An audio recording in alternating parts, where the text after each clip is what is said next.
What's going on, guys? My name's Theoatrix, and today I have a very interesting video for you guys, and that is how defense, like your defense bonus or your defense level, how defense works in Oldschool Runescape.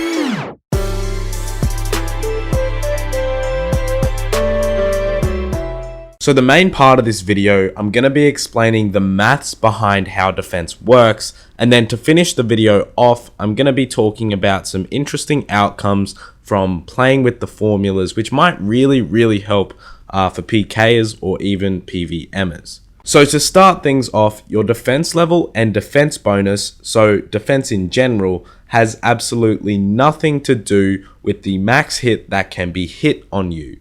So if you have one defense and someone can max hit a 50, then if you got 99 defense, the same person will still be able to hit a 50. Defense only affects the accuracy of your enemy's attacks, which basically means it decreases the number of successful hits that your enemy will hit, but it does not necessarily change the number or the damage that is hit. Another quick fact about defense is that it's a determinant of your combat level. And what I mean by that is that your defense level itself is one of the key levels which chooses your combat level.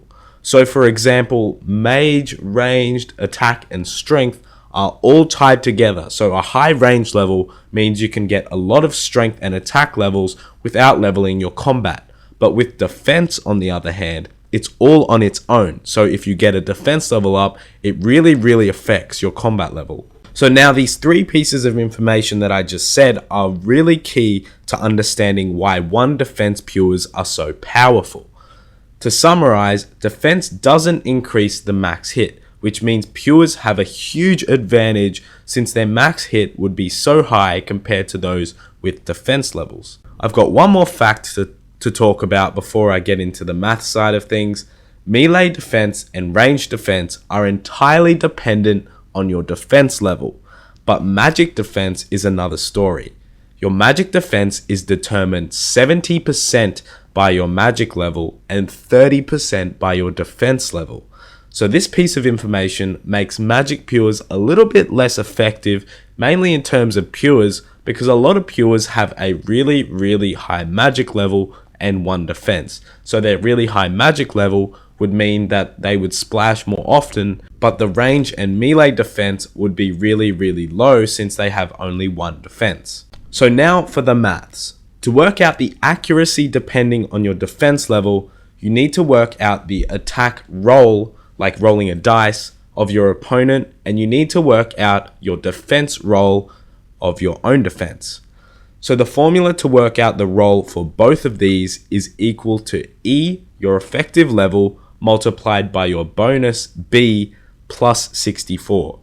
To work out E, your effective level, this is what you need to do. Firstly, you get your defense level. So this is just the level from the skills interface. If you've used a potion, you should get the boosted value, not your base value.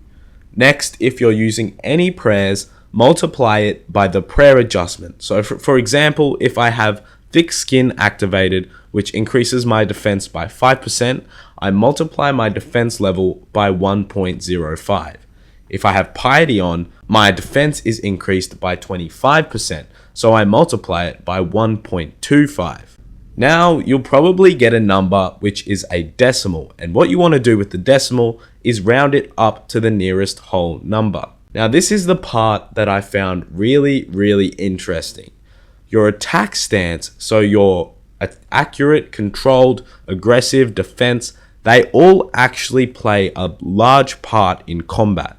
So with the number that you rounded up, if you're using defense attack style, if you're using a defense attack style like long ranged or defensive, you add 3 to that number that you had.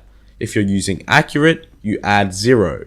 If you're using controlled, you add 1. Keep note, these are the values that you add for defense. If you're working out the attack roll, I'll talk about that in a little bit. So now you have a number, and then what you want to do is add 8 to that number. I don't know why you have to add 8, but you do. The next part is where void effects. So this of course does not really matter for calculating your defense roll since there's no void effects which affect your defense, But this is important when you're working out your attack roll. For void melee, you would multiply it by 1.1. For ranged, it's also 1.1. And then for magic, it's 1.3. And now you have your final effective level number. Round this number down if you ended up with a decimal. And this value that you've got is equal to E. So that was mainly based on your defense roll. But if you want to work out the attack roll, you use the same thing. So instead, you'd use your attack level. And then, of course, you'd use the melee attack prayers, not the strength prayers, only the attack prayers. And then you add the stance bonus corresponding to the ones that I have on screen right now. So that's the E value in the formula. Now you need the B value. And this one is so much easier to work out. All you need for the B value is your corresponding attack or defense bonus. So if you're calculating defense against a ranger, it's your ranged defense bonus in the equipment stats. If you're calculating the attack roll for someone using a whip, so a slash weapon, you get their slash attack bonus. Strength bonus has no effect here at all. So now you can work out your roll for defense or attack and vice versa for your opponent. Now to work out the chance of hitting something, like I said before, you need the defense roll of player 1 who is taking the damage and the attack roll of player 2 who is dealing the damage. Now, one of these values that you get is going to be higher than the other. If the defense roll is higher than the attack roll, then this is the formula you have to use. Your accuracy of hitting, or the opponent's accuracy of hitting, is your attack roll divided by 2 times the defense roll plus 1. Now, if the attack roll is higher, then the formula is the defense roll plus 2 divided by 2 times the attack roll plus 1. And then you do 1 minus all of that value. The value that you get from this accuracy calculation will be a decimal between 0 and 1, and this is the probability decimal. So this is your chance of hitting. So for example, I calculated my own defense level with my own defense bonuses to get a defense roll. Then I did my attack level with my attack bonuses and I worked out my attack roll. And then I worked out that my accuracy was 0.403, which means that I have a 40.3% chance of hitting something.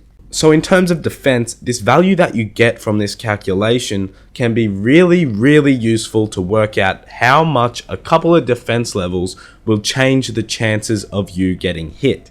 Magic defense, as I said, is a little bit different, and if you're interested in the process in that, just leave a comment and I'll reply and I'll explain everything that you need to do to work that out. It's a little bit longer, so I'm not going to go into detail in this video, but I'm happy to help anyone that's trying to calculate it. Now, this process is really complicated, but this whole process that I've been talking about here is really complicated, but the whole point of this video was to kind of just give you an idea of how your defensive stats and your bonuses affect the chance of getting a successful hit on you, and I'm hoping it made a bit of sense. So to summarize, your defense level determines the chance of taking a successful hit and does not affect the max hit at all. Defense also has its own impact on your combat level, which means gaining defense levels really increases your combat level in comparison to the other stats. Now it's time for clip of the day, and today I'm showing 3 clips to make up for last video, and one of the clips is just a screenshot, so I thought I'd just chuck it in this one as well. The first clip we have from Lord Hands. He's completed 100 Wintertodt crates on his Iron Man account, and he's showing us what he got from that. He managed to get 2 Pyromancer gloves and 2 Bruma torches, which is pretty bad luck, but good luck at the same time, since the drop rate is 1 in 150 per piece. Next, we have Max Wall, who got the KBD pet on 53 kill count. That triggers me, man, because I'm on like 400 or 500 kill count and I still haven't got that pet. And the last clip triggered me even more. Akason managed to get the Pyromancer garb, or the top, on 2 Wintertodt kill count, and he's done 17 more since then. But the thing that triggered me the most is this. Just take a look. I've got like 150 kill count at Winterdot, and that is the piece that I really want, and he decides to alk it just to piss me off. So thanks for that, Akason. Thanks for all your submissions today. I hope you guys learned something interesting in this video. If you did, be sure to leave a like and subscribe for more daily old school content. Thanks for watching, and have a nice day.